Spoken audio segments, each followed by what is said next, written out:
A las 7:56 de la mañana del 7 de diciembre de 1941, los bombarderos japoneses cayeron en picado sobre Hawái. Su objetivo era la flota norteamericana del Pacífico que se encontraba anclada en su base de Pearl Harbor.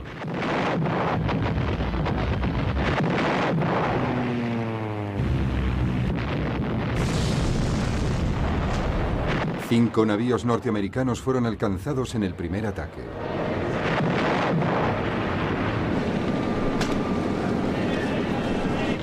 Unos minutos después, más aviones japoneses se unieron a la ofensiva.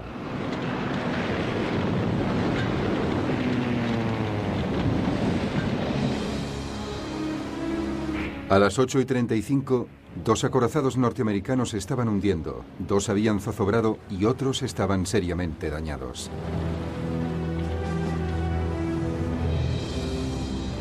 Un séptimo acorazado, el Nevada, soltó amarras y se dirigía a mar abierto cuando también fue alcanzado y obligado a regresar a la costa.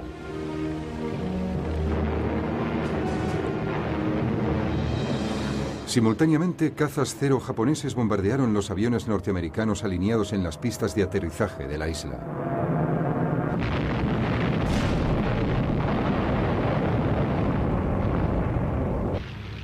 Los barracones contiguos del ejército también fueron ametrallados.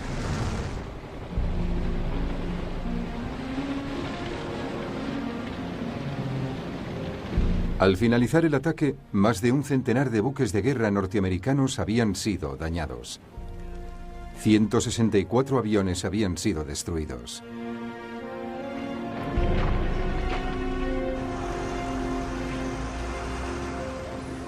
Al día siguiente, el presidente Franklin Delano Roosevelt declaraba la guerra a Japón.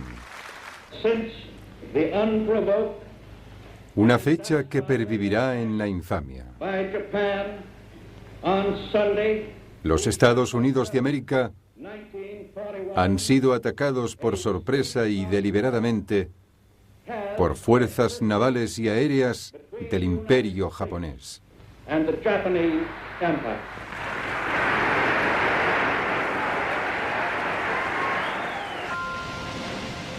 El escenario estaba dispuesto. ¿Podría Japón dejar fuera de combate a Estados Unidos con un golpe rápido antes de que el enorme poder americano acabase con el imperio nipón? La ofensiva de Pearl Harbor se convertiría en uno de los grandes conflictos armados de la Segunda Guerra Mundial.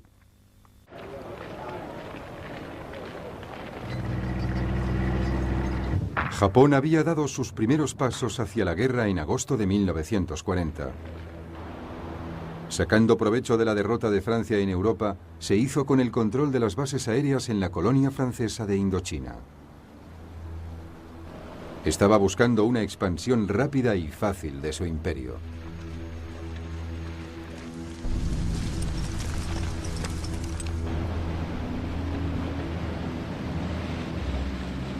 Un año después, Japón lanzó un ultimátum exigiendo la utilización de las bases aéreas francesas de Indochina. Al ver que los franceses dudaban, los japoneses invadieron el país y se hicieron con el control, incluida la colonia francesa.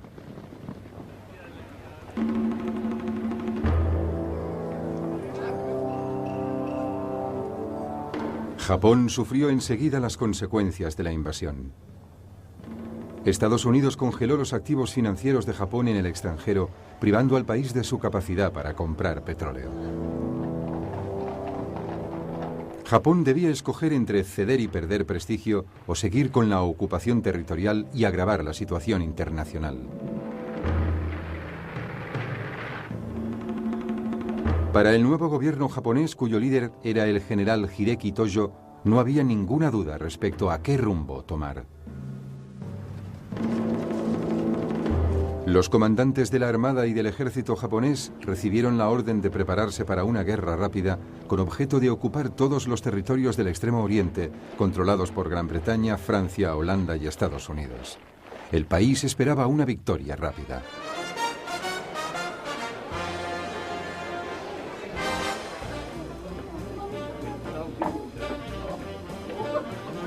Japón consideraba a Estados Unidos como una nación cuya población solo pensaba en divertirse y por tanto no emprendería una guerra larga que pudiera causar muchas pérdidas humanas. Los líderes militares japoneses consideraron que si destruían la flota norteamericana del Pacífico, Estados Unidos buscaría rápidamente la paz. Y así fue como decidieron atacar Pearl Harbor. Esta ofensiva le fue encomendada al almirante Isoroku Yamamoto, comandante de la flota combinada japonesa.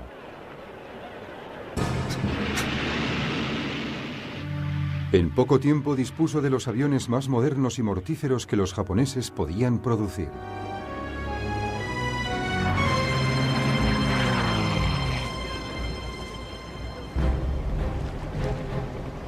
La flota norteamericana del Pacífico estaba formada por 8 acorazados antiguos de la Primera Guerra Mundial y 2 portaaviones.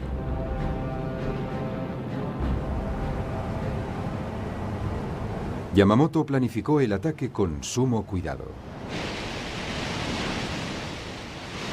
Arremetería contra la flota norteamericana en Pearl Harbor un domingo, ya que según los informes de los servicios de inteligencia, el fin de semana la flota permanecía amarrada en el puerto.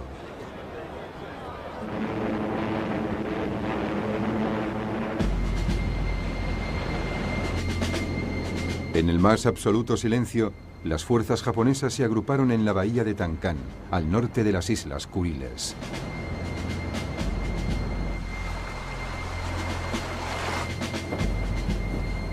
La flota zarpó el 26 de noviembre de 1941.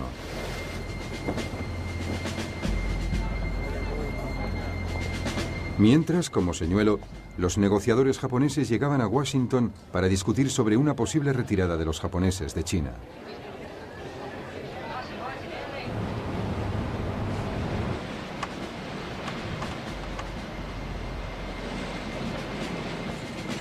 La flota japonesa se reabasteció de combustible después de varios días en el mar. 3 días más tarde ya estaba a la altura de Hawái. Los norteamericanos, confiados, no se dieron cuenta de que algo no iba bien.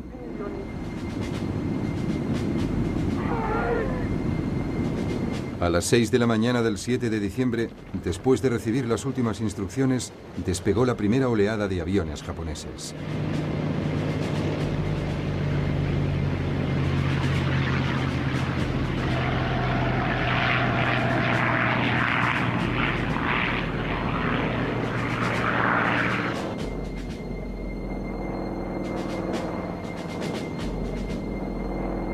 Mientras los primeros torpederos japoneses se lanzaban al ataque, el personal norteamericano se estaba despertando en una hermosa mañana de domingo.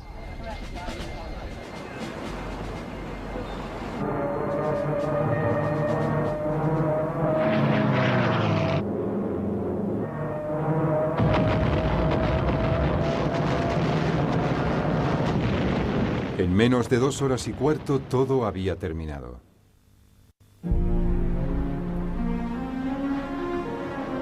El plan de Yamamoto se había cumplido a la perfección. ¿O no? Solo había un problema. Los 2 portaaviones norteamericanos no se hallaban en Pearl Harbor en aquel momento, y por lo tanto se habían librado del ataque. El principal objetivo de Yamamoto de inutilizar la flota norteamericana del Pacífico había tenido un éxito parcial.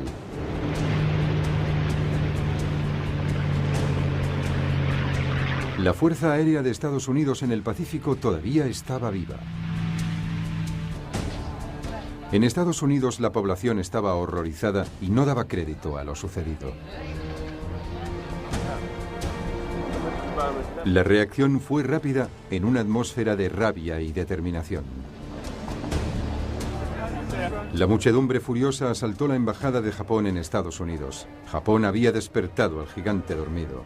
El secretario de la Armada norteamericana, Frank Knox, habló en nombre de muchas personas. Los japoneses han empezado esta guerra, nosotros la terminaremos.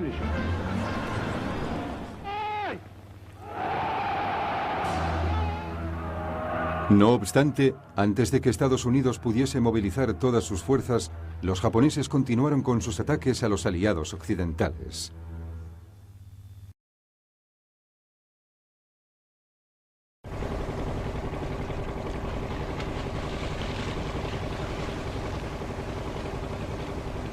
En diciembre de 1941, mientras Norteamérica se restablecía de sus heridas después de Pearl Harbor, Japón lanzaba una serie de nuevos ataques a las colonias occidentales del sureste asiático.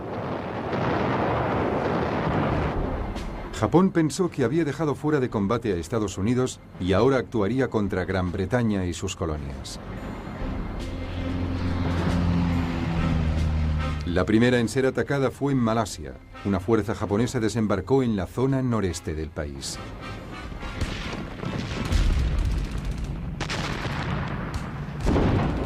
El plan era que ésta debía abrirse camino hacia el sur, a lo largo de la costa este.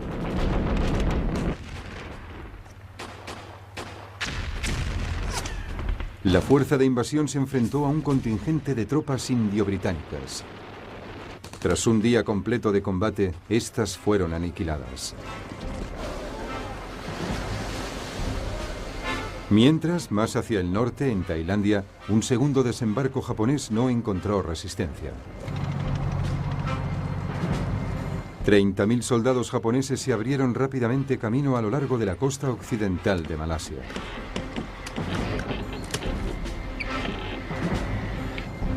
El objetivo de los dos grupos era Singapur, el centro del dominio militar y político británico en el Extremo Oriente.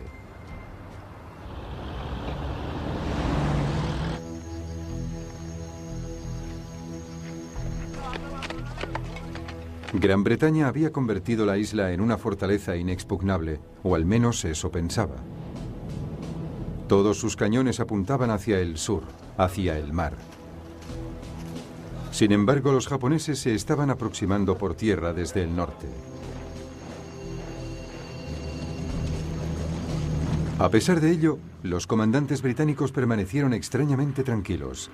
No consideraban a los japoneses como grandes luchadores y creían que la selva virgen malaya era prácticamente infranqueable.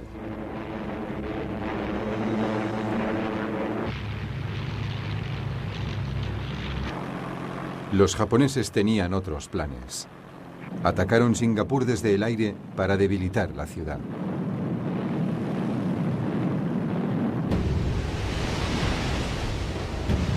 Gran Bretaña envió un nuevo acorazado, el Príncipe de Gales, y un crucero de combate para defender Singapur. Ambos tuvieron que enfrentarse a los bombarderos japoneses.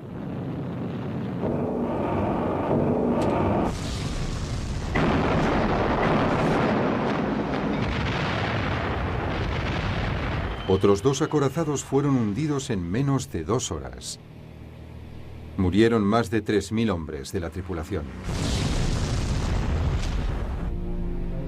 Fue el mayor desastre naval británico de la Segunda Guerra Mundial. En una era de aviones y portaaviones, parecía evidente que los acorazados, el centro de la Armada Británica durante años, formaban parte del pasado.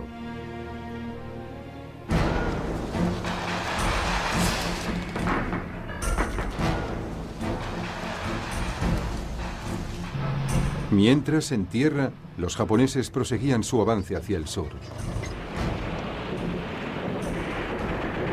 El 11 de enero de 1942, Kuala Lumpur caía en manos de los japoneses. Las fuerzas británicas perdieron terreno y se replegaron en la isla de Singapur.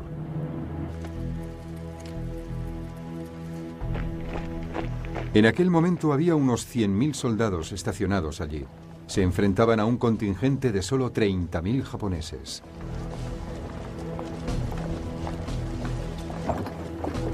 Incluso sin sus grandes cañones, los británicos deberían haber sido capaces de resistir.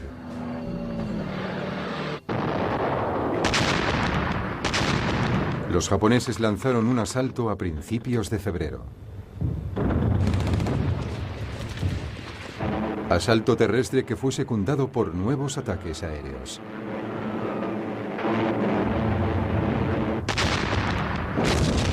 Después de una serie de bombardeos, la defensa británica fue rápidamente reducida.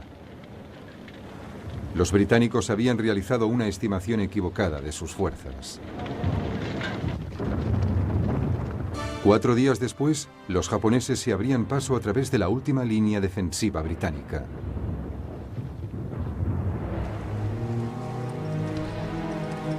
El general Arthur Percival se vio obligado a rendirse junto a sus más de 90.000 hombres.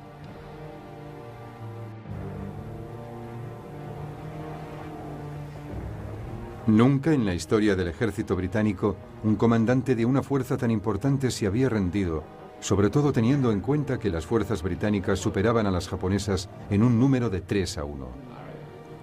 El poder y el prestigio británicos en el Extremo Oriente, desde hacía más de 200 años, habían sido barridos en tan solo 10 semanas. Pero no fue este el único desastre.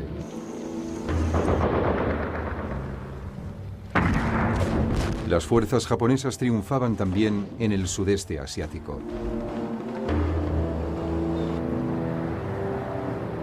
La guarnición británica de Hong Kong siguió luchando valerosamente con todas sus fuerzas durante 2 semanas antes de sucumbir a la invasión japonesa.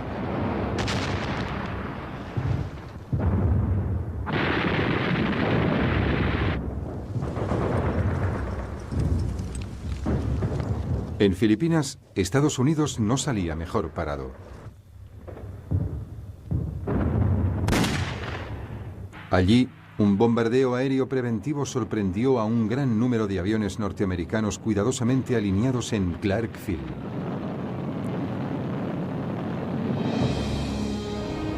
La mayor parte fue destruida.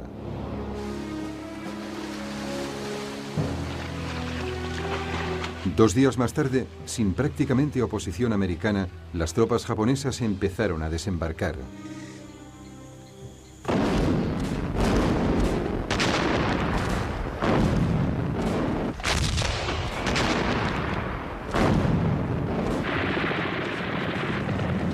El ejército filipino se desvaneció.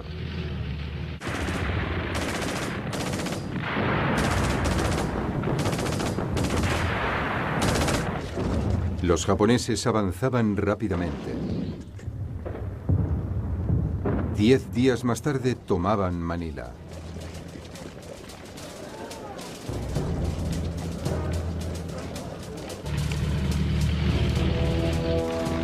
Las fuerzas norteamericanas se vieron forzadas a replegarse a la península de Batán. Allí esperaban resistir hasta la llegada de una fuerza de relevo. Pero esta nunca llegó.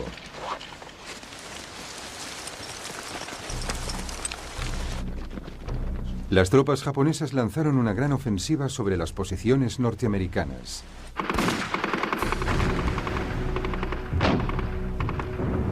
Después de 4 días de intensa lucha, las fuerzas japonesas rompieron las líneas defensivas enemigas. Los norteamericanos se rindieron 2 días más tarde.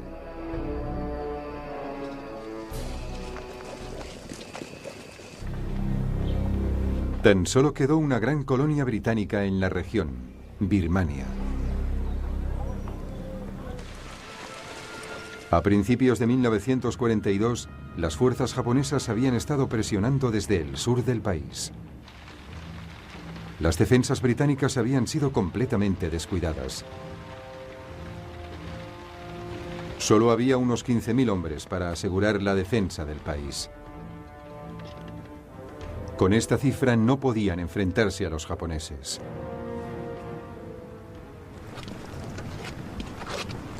Las tropas aliadas organizaron una breve resistencia que estaba destinada a fracasar.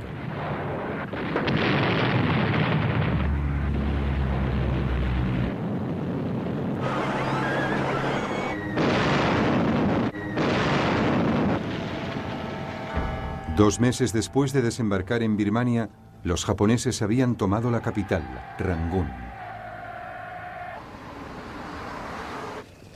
8 semanas más tarde, los británicos habían sido totalmente expulsados del país. En menos de 6 meses, los japoneses se habían hecho con el control de toda la cuenca este del Pacífico. La Blitzkrieg había sido rápida y aplastante.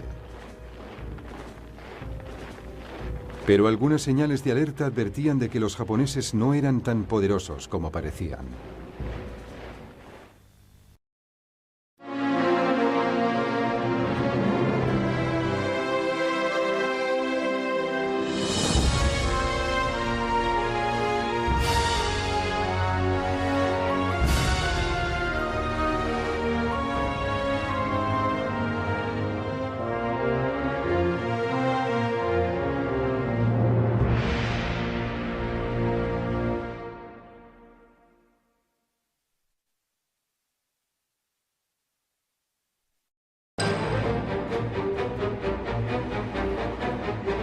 Misión secreta en el norte de África.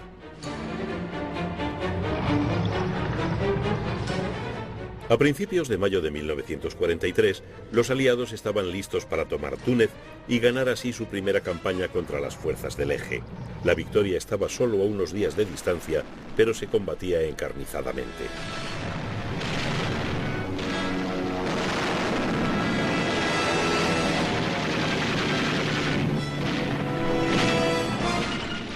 Al término de la campaña, 275.000 soldados alemanes e italianos habían caído prisioneros. Pero esta victoria aliada era el resultado de una operación excepcional llevada a cabo por uno de los más notables submarinos de la guerra, el HMS Seraph, especializado en misiones secretas. Iba a salvar miles de jóvenes vidas aliadas. El Seraph tenía otra peculiaridad. Era la única nave aliada en la que se ejercía un mando dual a cargo de las armadas británica y norteamericana. 2 capitanes y 2 banderas. El capitán británico era el teniente de 28 años, Norman Limbury Auchinleck Jewell, más conocido como Bill. Pero durante parte de su primera misión por el Mediterráneo, Jewell compartió el mando con el capitán norteamericano Gerald Wright. Ambos ayudaron a cambiar el curso de la guerra.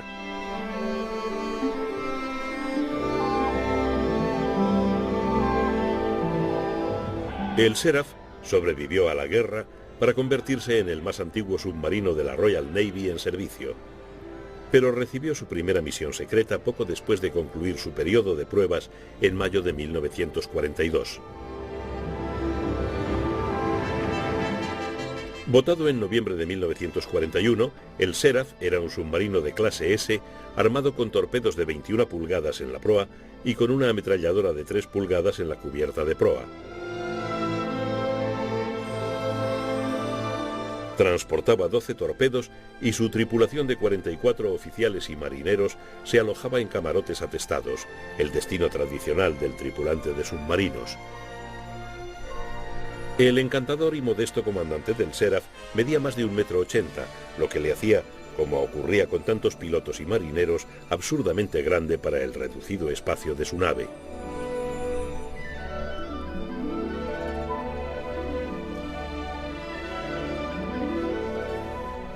En 1939, el escenario naval del Mediterráneo estaba dominado por la flota francesa. El arquitecto del poder naval francés había sido el almirante Jean Darlan, comandante de la flota francesa. El programa francés de rearme naval se había iniciado en 1938, a medida que se precisaba la amenaza de guerra con Alemania. Pero pocos de los buques creados por este programa iban a entrar en acción. No obstante, a medida que se aproximaba la guerra, las flotas combinadas de Francia e Inglaterra superaron numéricamente a la de Italia, tercera potencia naval de la zona. Franceses y británicos podían alinear a 3 portaaviones contra ninguno de los italianos. Los acorazados británicos y franceses operativos o en construcción superaban a los italianos por 11-4. Aunque la superioridad franco-británica parecía suficiente sobre el papel, este cálculo ocultaba el hecho de que los británicos tendían a concentrar en el Mediterráneo sus unidades más obsoletas. Y contrariamente a franceses e italianos, los británicos no tenían más de una docena de submarinos en la zona. Pero este equilibrio naval pronto iba a romperse.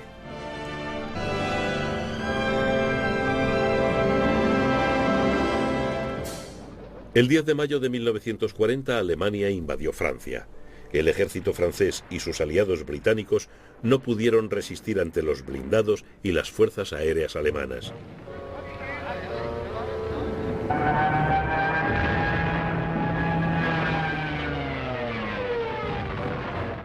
El 14 de junio, la esvástica ondeaba en la Torre Eiffel. Y Adolf Hitler hacía su primera y última visita a París, el conquistador de turista. 4 días antes, el aliado de Hitler, el dictador italiano Benito Mussolini, había declarado la guerra a Francia. Mussolini se había mantenido en reserva hasta que la derrota francesa fue totalmente evidente. Pero entonces envió a 2 ejércitos a través de los Alpes para apoderarse de la jugosa golosina de la Riviera francesa. Solo se interponían en su camino 4 divisiones francesas, pero no les costó mucho detener a los italianos. Finalmente estos tuvieron que solicitar de los alemanes algunas unidades de transporte aéreo para poder enviar un batallón por detrás de las líneas francesas y asegurar el éxito. Era una temprana señal de que el aliado italiano iba a ser más una carga que una ayuda para las ambiciones estratégicas alemanas. La batalla de Francia había terminado y su envejecido líder, el mariscal Pétain, aceptó la partición de su país.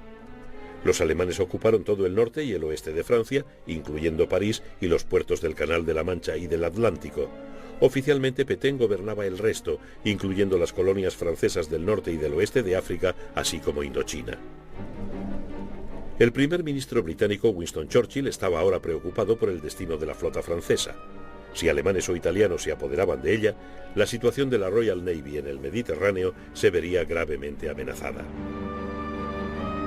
Eso era algo que la Royal Navy debía evitar.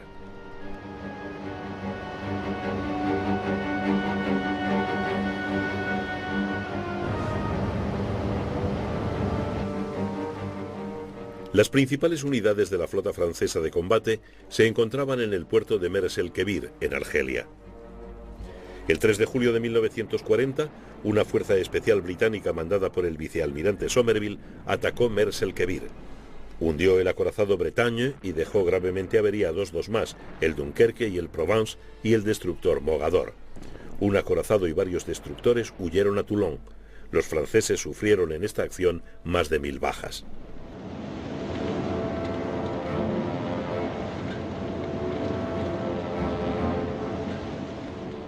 La operación logró su objetivo, pero dejaría un persistente resquemor entre Francia e Inglaterra.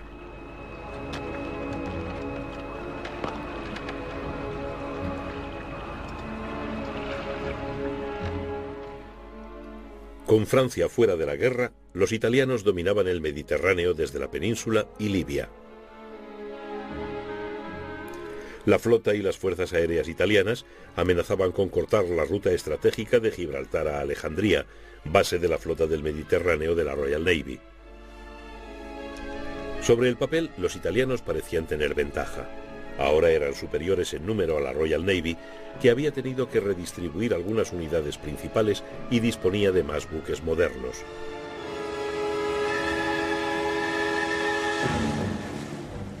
Pero a pesar de esa buena planta, el alto mando italiano no estaba dispuesto a arriesgarse a un encuentro con la flota británica.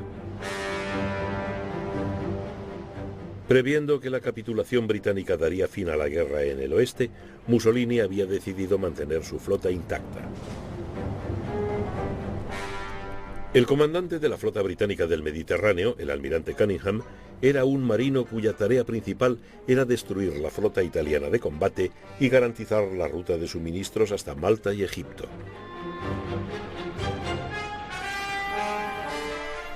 Cunningham no podía permitirse adoptar una actitud pasiva. El 9 de julio de 1940, bajo el mando de Cunningham, la Fuerza H del almirante Somerville, con base en Gibraltar, y la flota del Mediterráneo en Alejandría, atacaron al cuerpo principal de la flota italiana entre Cerdeña y Calabria, causándole daños y obligándola a retirarse.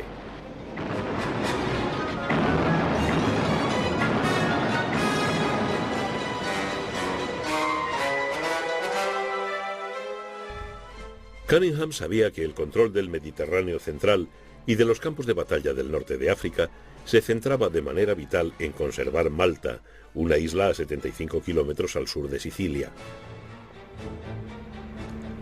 Malta estaba poderosamente fortificada y disponía de baterías antiaéreas y de costa, pero su supervivencia dependía de la regularidad de los convoyes desde Gibraltar. Estos fueron sistemáticamente atacados por las fuerzas aéreas italianas.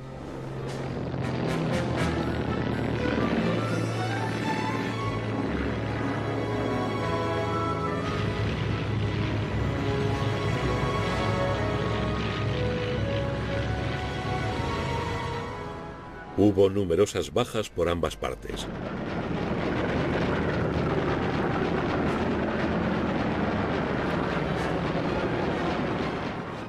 Pero Malta resistió. En noviembre, Cunningham decidió utilizar su portaaviones para lanzar un audaz ataque contra la base naval italiana de Tarento, en el tacón de la bota italiana. 2 oleadas de biplanos Swordfish, obsoletos pero eficaces, atacaron Tarento por la noche.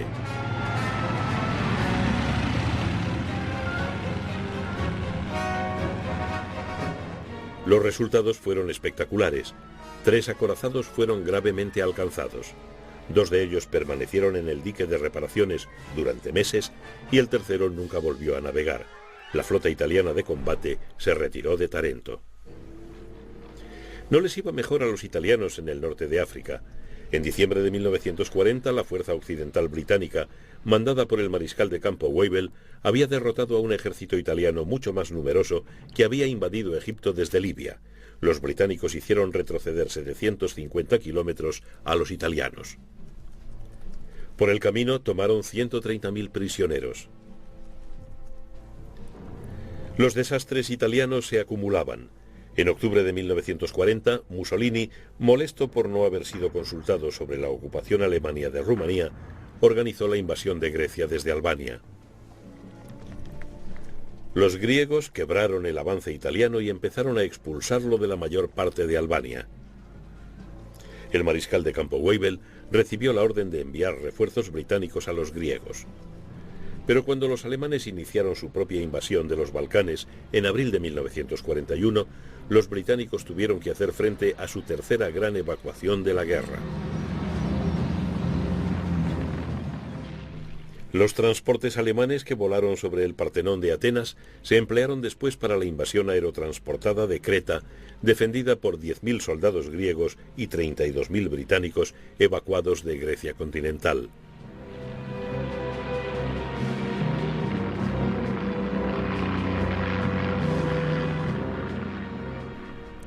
Una lucha desesperada sucedió a los primeros aterrizajes del 20 de mayo. Pero la caída en manos alemanas del vital aeródromo de Maleme les garantizó la victoria. Creta se perdió ante el Eje. En África del Norte los británicos se enfrentaban a un nuevo adversario, el general Erwin Rommel, que en febrero de 1941 había sido nombrado comandante de las tropas alemanas enviadas para apoyar al ejército italiano.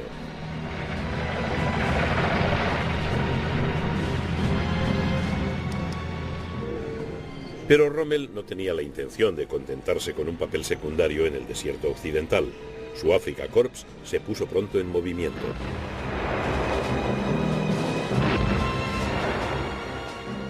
Rommel expulsó a los británicos de Cirenaica y puso sitio al puerto de Tobruk.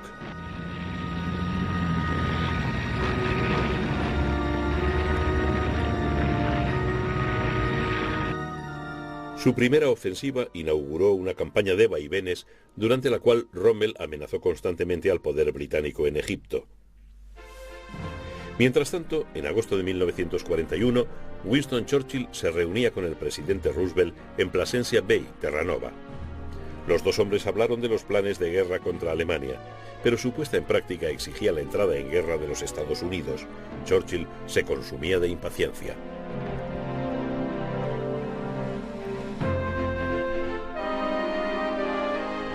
En septiembre de 1940, los Estados Unidos introdujeron el servicio militar.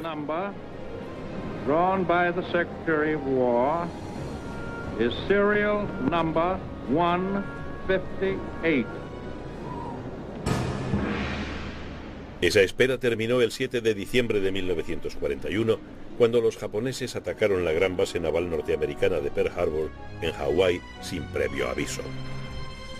Fue una operación inspirada por el éxito británico en Tarento.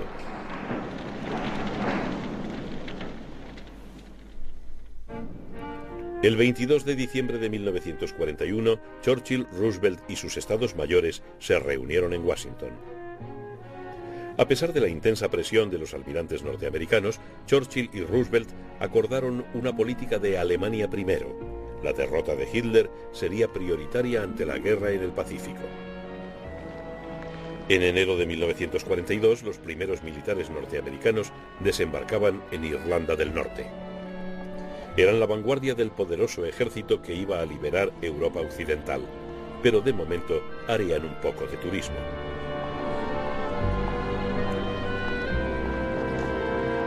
Estos muchachos ya tendrían más tarde suficiente combate.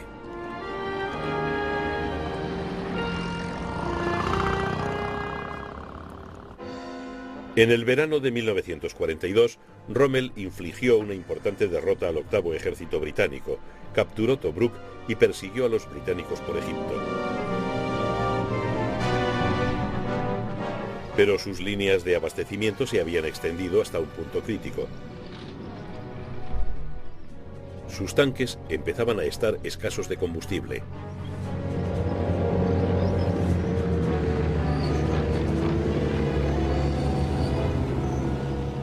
En este momento crítico, cuando la batalla del desierto occidental alcanzaba su punto culminante, el HMS Seraph llegó al Mediterráneo para unirse a la octava flotilla de submarinos de la Royal Navy.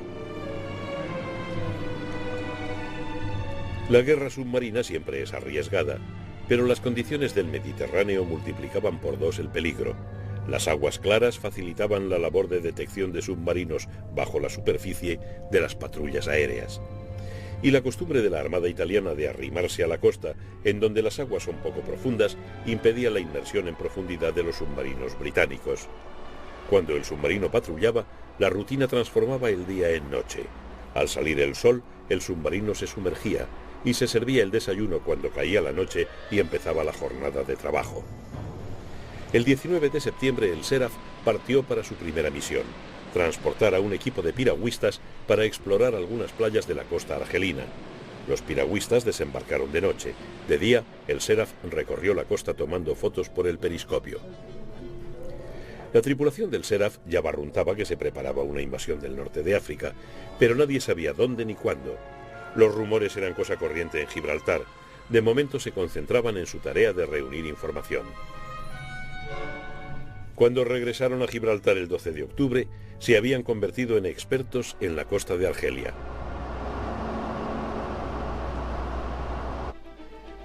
En la campiña inglesa se encontraba un importante aliado del Seraph, desconocido para Bill Jewell y su tripulación. A 75 kilómetros al norte de Londres, en Bletchley Park, se halla la Escuela Oficial de Claves y Codificación. Aquí es donde los criptógrafos británicos ganaron una batalla técnica fundamental al averiguar las claves militares alemanas codificadas en la máquina Enigma. Con Enigma, los mensajes se codificaban en una máquina parecida a una aparatosa máquina de escribir y se transmitían en Morse para ser descodificados por otra Enigma.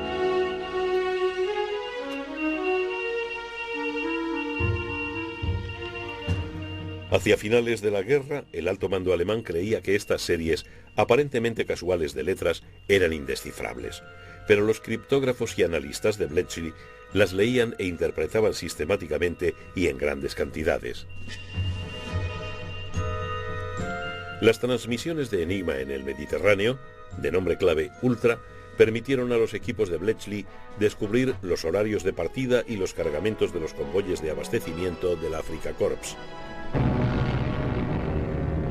Se encargó el trabajo a la Fuerza Aérea del Desierto.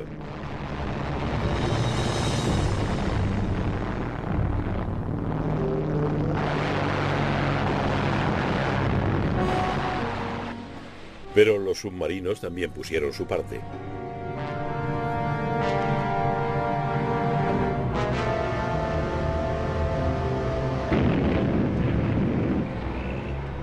Mientras Rommel luchaba contra la escasez de suministros, el octavo ejército disfrutaba de una reestructuración general.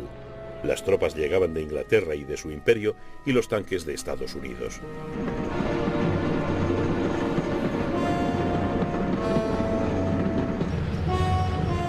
El general Montgomery, nuevo comandante del octavo ejército, confiaba en poder derrotar a Rommel en una batalla de desgaste.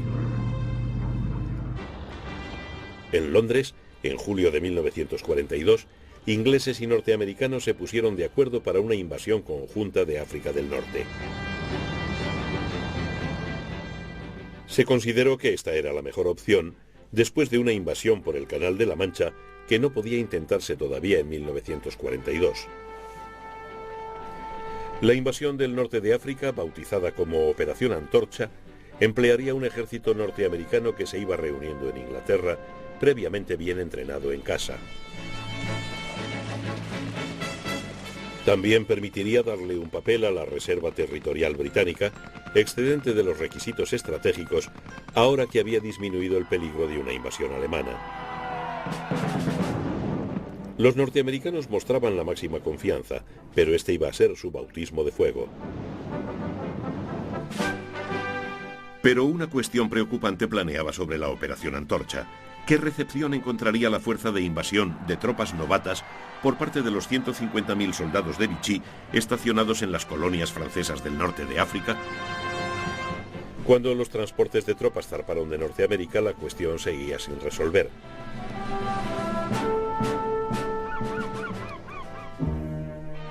El comandante en jefe de la Operación Antorcha era el general norteamericano Dwight Eisenhower. Ike, como se le llamaba popularmente, había nacido en Texas de linaje de inmigrantes alemanes en 1890. Su carrera le iba a llevar muy lejos de Texas.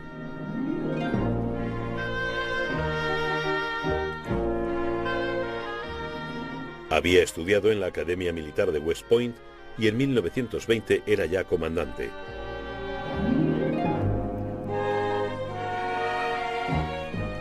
Cuando Norteamérica entró en guerra, fue nombrado por el general George Marshall, jefe del Estado Mayor del Ejército, jefe de la División de Planes de Guerra y poco después jefe de la División de Operaciones. El mismo año, Eisenhower fue ascendido a comandante de las tropas norteamericanas en Europa. La Operación Antorcha se dividió entre tres fuerzas especiales: la occidental, transportada directamente de Estados Unidos hasta Casablanca; la central, que zarpando de Inglaterra se dirigía a Orán; y la oriental, una fuerza angloamericana cuyo objetivo era Argel. Desembarcarían justo después de una importante ofensiva contra Rommel en el Alamein. Las actitudes de ingleses y norteamericanos respecto de Vichy eran radicalmente distintas. Los norteamericanos habían mantenido las relaciones con el gobierno de Pétain y estaban dispuestos a negociar con él, pero desde junio de 1940 los británicos veían en Vichy a un enemigo. En la propia Francia, Pétain seguía siendo popular. También existía un importante movimiento fascista francés. En el norte de África, el recuerdo de Mers-el-Kébir era aún muy reciente. En África Central, sin embargo, se apoyaba al líder francés exiliado, el general de Gaulle.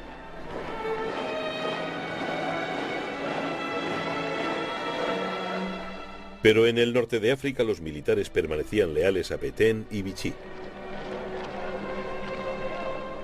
La tarea de los diplomáticos norteamericanos era sortear este campo minado de cambiantes lealtades. El más importante de ellos era el agente diplomático norteamericano en África del Norte, Robert Murphy, un hombre con amigos franceses en altos cargos. Murphy había instalado una red de información con el consentimiento del comandante en jefe de las fuerzas francesas en África del Norte, el antinazi general Weygand. Semanas antes de los desembarcos de la Operación Antorcha, Murphy fue llamado a Washington para informar personalmente al presidente y al general Marshall. Murphy comunicó a Marshall que muchas cosas dependían de tres figuras clave de la Francia de Vichy. El oficial superior más pro-norteamericano era el general Mast, segundo comandante de las fuerzas francesas en Argelia. Mast estaba deseando reunirse clandestinamente con los norteamericanos.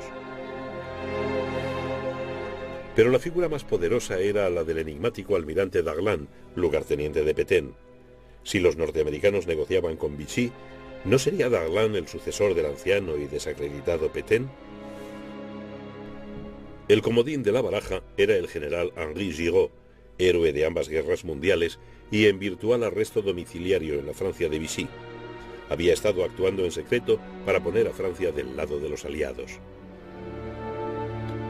Por el contrario, Daglan había jurado fidelidad a Pétain y era comandante en jefe de las Fuerzas Armadas de Vichy, pero le había sugerido a Murphy que sus tropas de África del Norte podrían volverse contra los alemanes si los norteamericanos desembarcaban con fuerzas suficientes. Quizá no resulte sorprendente que Murphy empezara a perderse un poco en este laberinto de maniobras. ¿Qué les esperaba a las fuerzas de la Operación Antorcha en África del Norte? ¿Flores o balas? A menos de 3 semanas para la invasión, era esencial para el alto mando aliado conocer la respuesta.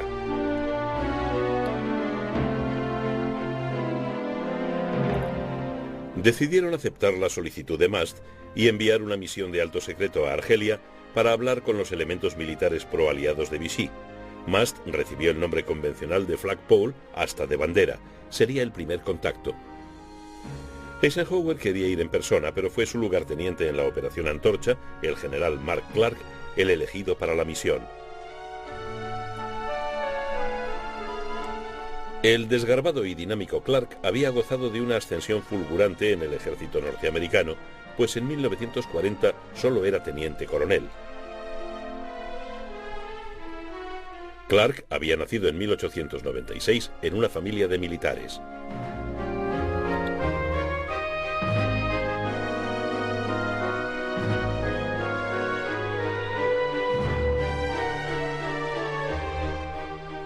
Tras graduarse en West Point en 1917, había servido en combate en Francia y había sido gravemente herido mientras mandaba un batallón de infantería. Clark no era la opción más lógica, no hablaba francés e ingenuamente creía que los franceses del norte de África recibirían con entusiasmo a las barras y estrellas o se verían obligados cuando menos a saludar. El 17 de octubre, Winston Churchill, a quien Clark había conocido esa noche en el 10 de Downing Street, aprobó inmediatamente la misión. Churchill le dijo a Clark que su misión podía salvar miles de vidas. Clark no podía actuar en solitario. Mientras la misión se preparaba en Londres, en un ambiente de enfebrecido apuro, él reunía a la delegación que se entrevistaría con Mast para determinar exactamente lo que ocurría en el norte de África.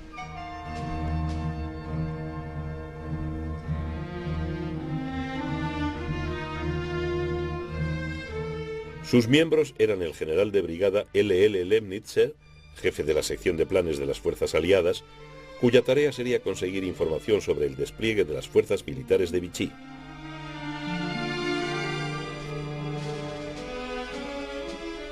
El coronel J.C. Holmes, un antiguo funcionario del Departamento de Estado, en quien se confiaba para poder avanzar por el campo minado de la diplomacia.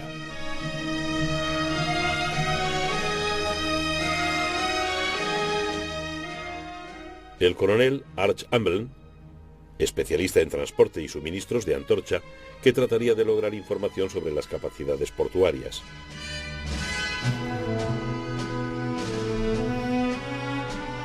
Y el capitán Gerald Wright, de la Armada de Estados Unidos, oficial de enlace naval de Eisenhower.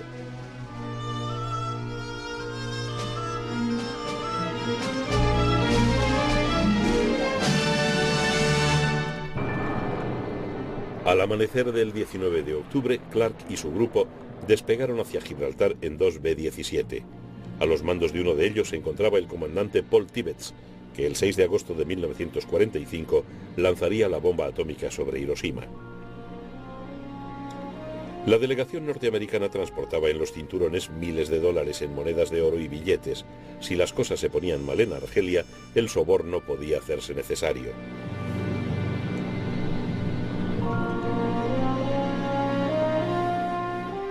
A su llegada a Gibraltar, Clark y sus compañeros fueron recibidos en la Casa de Gobierno, residencia del gobernador, el general Sir Frank Mason McFarlane.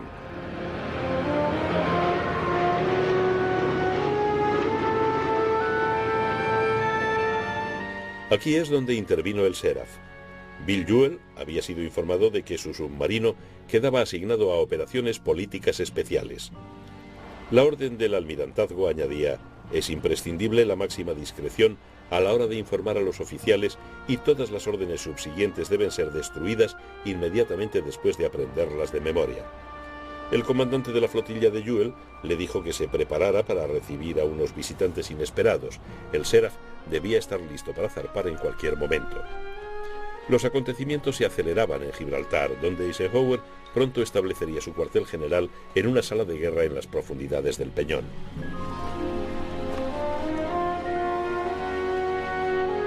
En la casa de gobierno, Juel estaba descubriendo lo especiales que eran sus invitados y la naturaleza de la operación política a la que el Seraph había sido asignado. No solo debía transportar a Clark y a su delegación al norte de África, sino que también debía albergar a su escolta. 3 comandos británicos al mando del capitán Godfrey Jumbo Kearney acompañarían a los norteamericanos. Juel conocía bien a Kearney y a sus compañeros, el capitán Livingston y el teniente Foote, desde los tiempos de sus entrenamientos en Holy Loch, Escocia. Iban armados hasta los dientes y preparados para todo, aunque no supieran exactamente lo que podían esperar.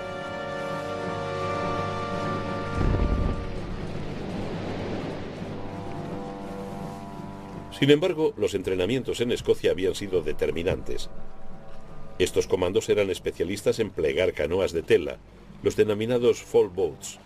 Con esos botes, Clark y sus hombres desembarcarían en Argelia para reunirse con el general Mast. Por desgracia, ninguno de los norteamericanos había podido practicar con ellos.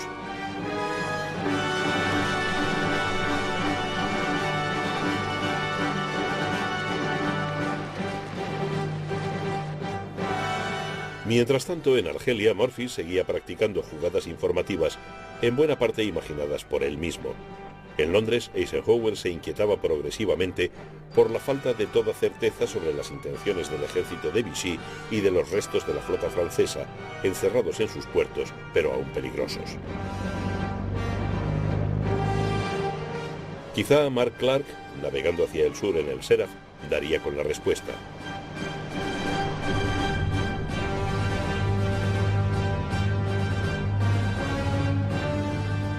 A las 4 de la madrugada del 21 de octubre, el Seraph llegó a su objetivo, la playa de Cherchell, 75 kilómetros al oeste de Argel. Juel identificó el edificio de tejas rojas, una granja deshabitada apartada de la playa, en donde Clark tenía que reunirse con Mast. Cuando clareó, el Seraph buscó aguas profundas y se sumergió. Tenía que volver por la noche y a las 11, tras una angustiosa espera, la señal luminosa preestablecida apareció en la casa.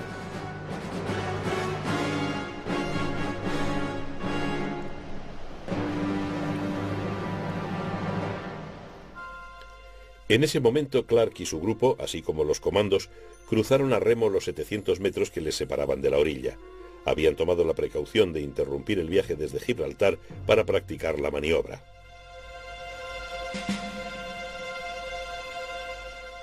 Pero ahora era real.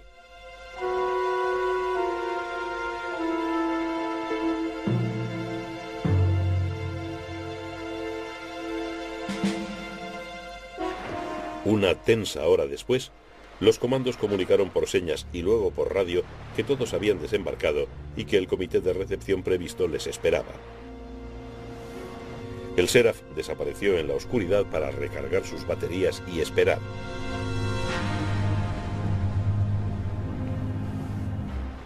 El general Mast esperaba en la granja, acompañado por el omnipresente Robert Murphy y un puñado de oficiales.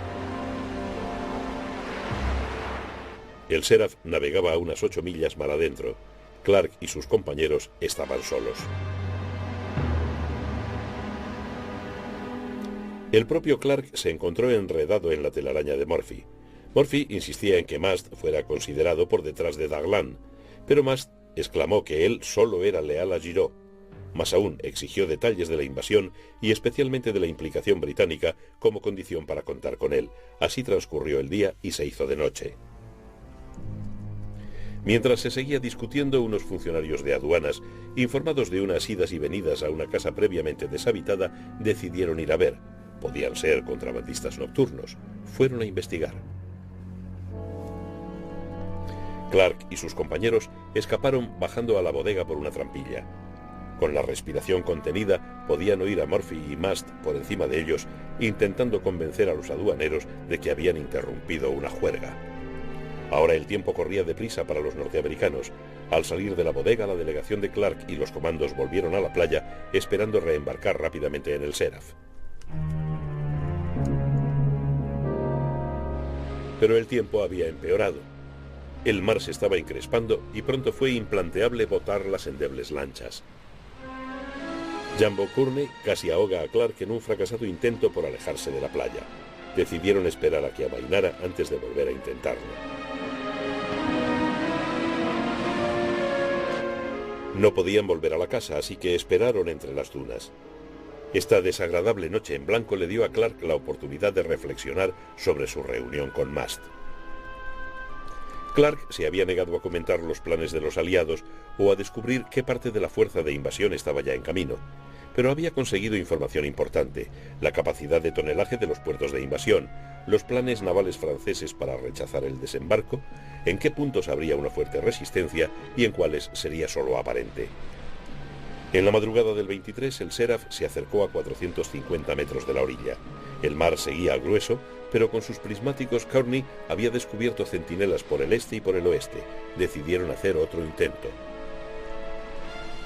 Por razones nunca explicadas, Clark se dejó los pantalones del uniforme con la etiqueta de identificación en la playa. Una de las lanchas se anegó. Las olas se tragaron los documentos, dólares de oro y las armas.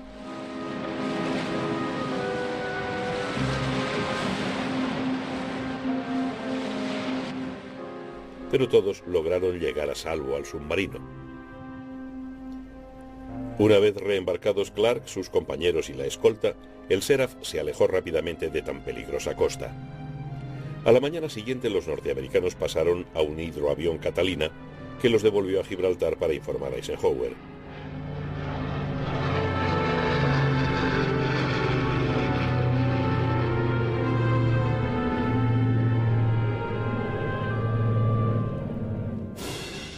Más tarde fueron condecorados y crearon el exclusivo Círculo de la Canoa Africana.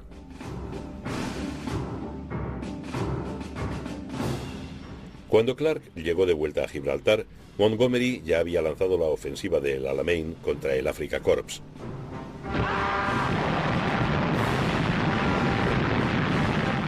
Al cabo de 10 días de rabiosa pelea, el octavo ejército rompió las líneas y el Africa Corps inició una larga retirada hacia Túnez a través de Libia.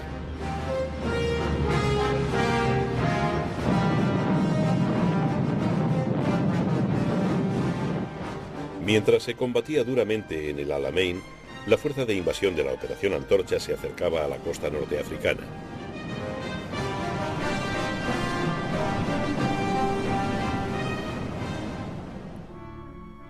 En Churchill, Mast había sido inflexible al afirmar que solo habría cooperación con los eventuales invasores en caso de estar presente el general Giraud.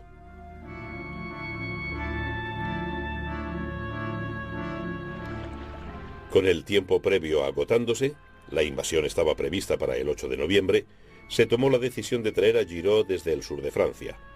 De nuevo se eligió al Seraph para esta misión secreta.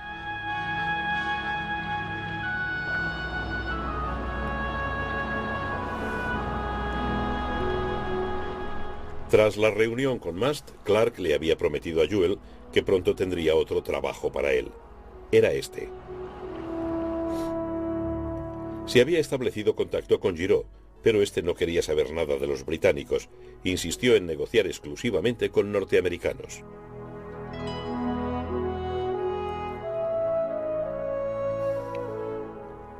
Para esta segunda misión, el HMS Seraph tuvo que transformarse en el USS Seraph, bajo el mando nominal del capitán Gerald Wright.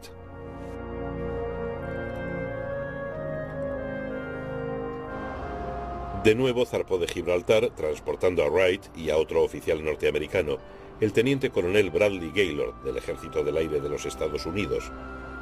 También iban a bordo Jumbo Kearney y sus alegres comandos degolladores.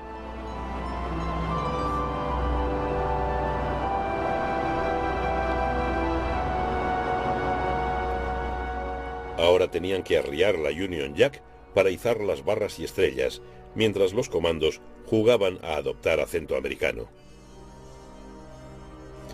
El hombre al que tenían que sacar de la Francia de Vichy No era un vulgar comandante, era un patriota y alguien a quien los aliados sabían que tenían que tratar con guantes de seda. Giraud recibió el nombre convencional de Kingpin, piedra angular.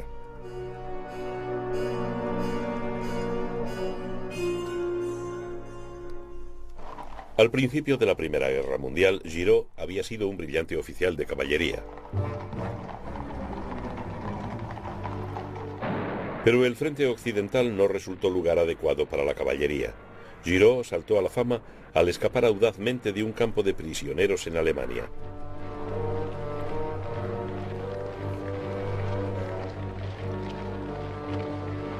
En el periodo entre guerras, Giraud alcanzó la cima como instructor en la escuela de guerra y después como gobernador de la guarnición de Metz.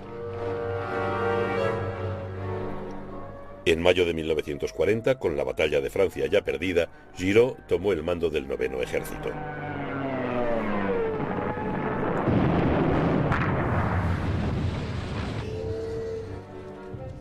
Era una herencia militar en quiebra.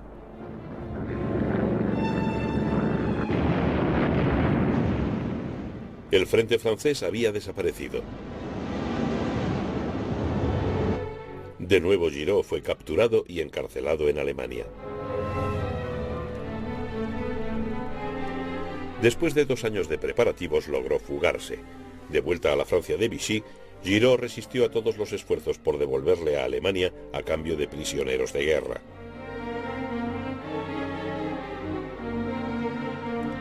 En otoño de 1942, Giraud inició conversaciones secretas con el general Mast. Giraud había previsto los planes de invasión aliados y se consideraba adecuado para tomar el mando cuando se produjera el desembarco. El gran ausente de estas maniobras fue el general de Gaulle, líder de la Francia Libre en Londres. Los norteamericanos desconfiaban tanto de él que preferían tratar con un aventurero como Giraud o un elemento de Vichy como Darlan. La resistencia francesa había organizado de acuerdo con Londres el encuentro del general Giraud con el submarino que debía llevarlo a Gibraltar.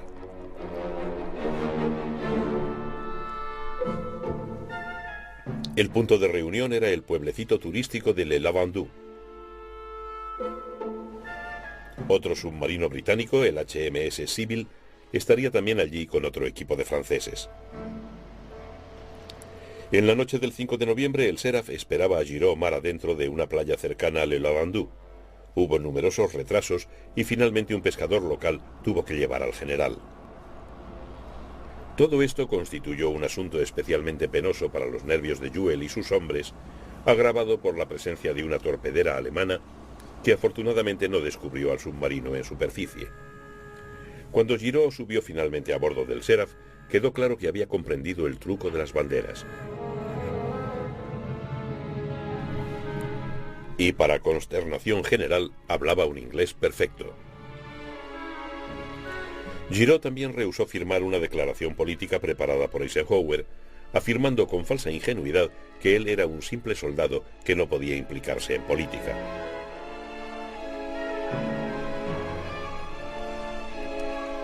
En ese momento, el radiotransmisor del Seraph se averió.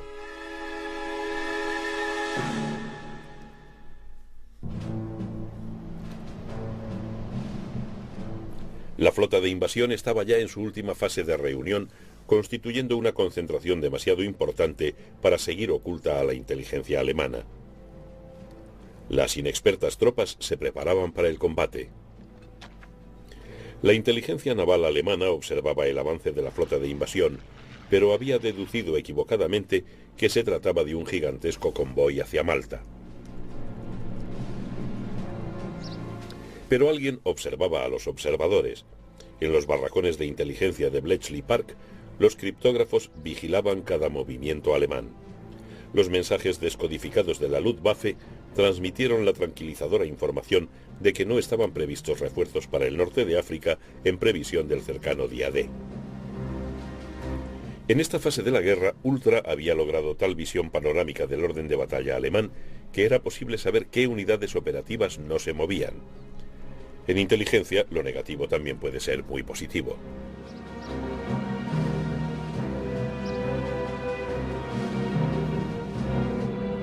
Hitler y su alto mando Solo podían suponer cuál sería el próximo golpe de los aliados. Mientras tanto, y con la radio estropeada, Jules decidió olvidar las normas y emerger en pleno día. Era un riesgo terrible, porque los aviones aliados habían recibido la orden de atacar a todo submarino a la vista. Milagrosamente, el primer avión avistado fue el Catalina, enviado a buscarles, pues hacía tiempo que se les esperaba en Gibraltar. Con alguna dificultad, Giraud fue transbordado al Catalina y voló hacia Gibraltar y hacia los consejos de guerra convocados por Eisenhower y Clark en el Peñón.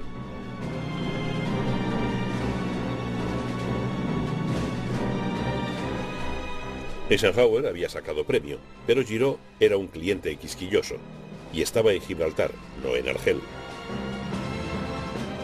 En el desierto occidental, Rommel efectuaba una hábil retirada, siempre hostigado por el metódico Montgomery. Los prisioneros del eje se enviaban a retaguardia. La Fuerza Aérea del Desierto controlaba el cielo.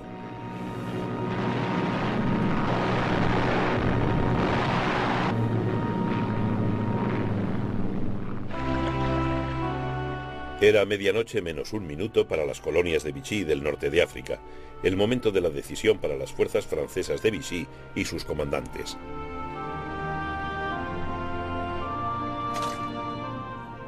Murphy hizo un último llamamiento al general Juin, comandante de las tropas de Vichy en Argelia, suplicándole que sus hombres no empuñaran las armas.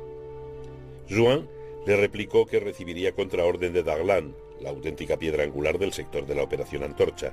Daglan se encontraba en Argel, aparentemente en visita privada. La Operación Antorcha empezó al amanecer del 8 de noviembre.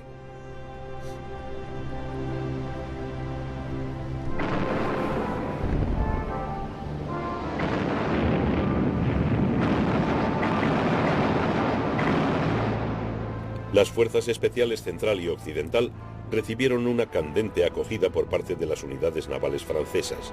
El desembarco se realizó en medio de una considerable confusión. En Casablanca, las tropas que avanzaban hacia el interior se vieron envueltas en duros combates callejeros.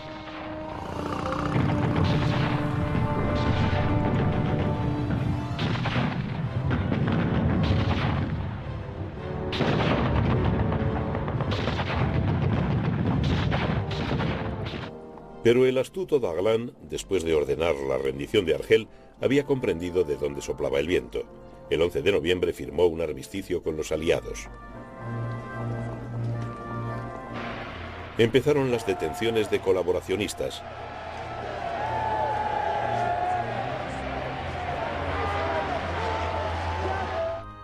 Daglan, el hombre por el que siempre habían apostado los norteamericanos, estaba ahora de su parte. Giraud y de Gaulle quedaron archivados.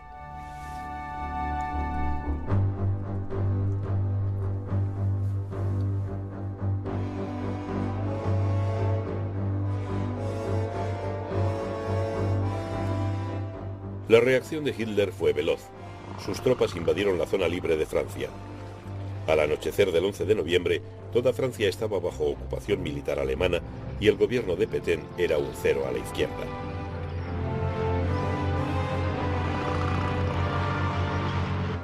El 27 de noviembre, los franceses barrenaban su propia flota en Toulon para que no cayera en manos de Hitler. El triunfo de Daglan no duró. En Nochebuena de 1942 fue asesinado por un joven golista fanático. Rommel también tenía los días contados en África del Norte. Fue convocado por Hitler el 6 de marzo de 1943. La campaña de Túnez provocó en los norteamericanos un sano respeto por sus nuevos enemigos.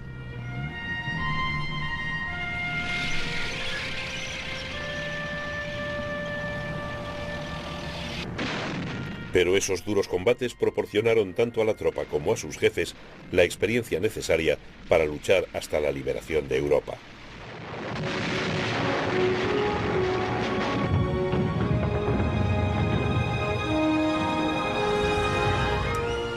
Las dos misiones secretas del Seraph fueron momentos estelares de una carrera que no acabó en 1945.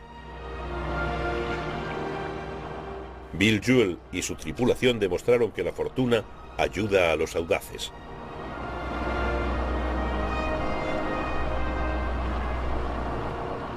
Eisenhower apreció perfectamente la contribución del Seraph a la Operación Antorcha. Por recomendación suya le fue concedida a Bill Jewell la Legión del Mérito, la más alta condecoración que el Consejo de los Estados Unidos otorga a un extranjero.